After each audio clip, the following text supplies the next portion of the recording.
Hello and welcome to Thursday.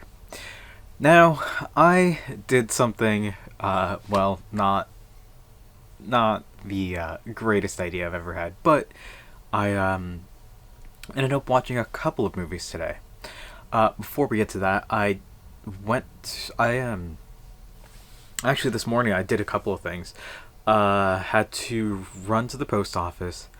I picked up a box to ship things out of. Went to the grocery store, picked up a few things, came back home, prepped the box, filled it with stuff, went back to the post office, and then shipped it off. Then I came back home and prepped some of the food I bought some chicken, prepped that, cooked it off. Great time. And then this evening, I had the brilliant idea. I was talking with some people yesterday, and somehow Joker 2, Folie Deux, came up, and I figured, oh, this would be funny to. Or not funny, but like this would be fun to just watch and see. I had seen Joker 1 before, the 2019 film, years ago. And I figured, you know what, let me watch it again. So I watched it, looked at the clock, realized it was extremely late, decided, what the hell. So then I put on Joker 2, finished it, looked at the clock, realized that it was extremely late, and now we're here. So, it was... What did I think of the movies? Well, they were really good. I enjoyed them both thoroughly. After looking up the reviews online for both, I realized that I am in the wrong, and it only cements the opinion that I am terrible at understanding what makes a film great. If it holds my attention and it captures me and I am thoroughly engaged, I think it's a good film. I don't know why. There's a whole thing about Joker 2 not being a musical. It totally is a musical. It definitely is a musical. You know, if you have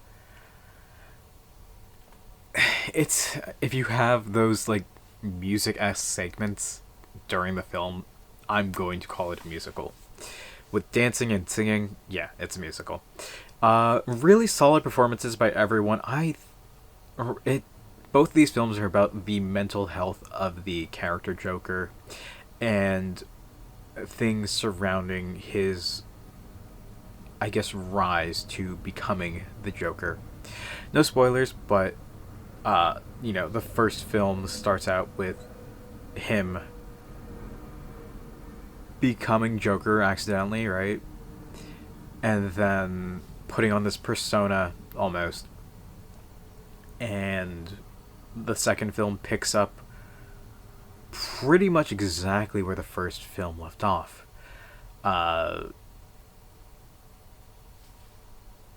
Going from, okay, well, these are the consequences of exactly what happened.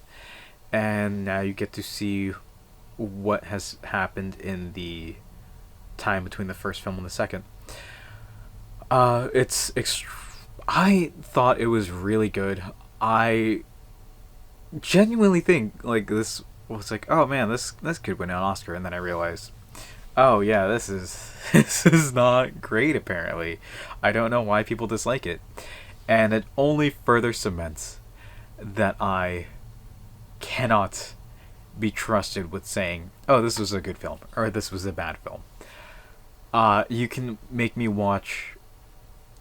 Actually, no, I recently watched, what was it? It was Moonlight and La La Land. I knew Moonlight was a good film. It won an Oscar for Best Picture. And yet, I could not understand why it was a good film. I knew it in that it was just, this had to, like, of course it's an Oscar-winning film. As I'm watching it, yes, this film is great. I don't know why. Same can be said for any other film that I've seen. I need to try and unlock that part of my brain as to what makes a film good, and why it makes it good. And I genuinely do not know. I need to figure that out, and I need to understand. And that's something that I can work on eventually. But dear God, as much as I am in the clear minority here, I thoroughly enjoyed both Joker films. They were wonderful. They were great pieces to watch back to back. Probably not at this hour of the day, but here we are. So, enjoyable, of course. Would I watch it again? Yeah, if somebody wanted to watch it with me, I would definitely watch it again. It's not going to be my favorite film of all time. That's I don't think I have some pretty high tier films, but who could say? Anyway, I think that's where we're going to call it for today. So, go watch the films if you haven't, or you can watch better films. I don't know. Whatever you want to do. I enjoyed them, but up to you. Thank you all for watching. I hope to see you tomorrow. And until then.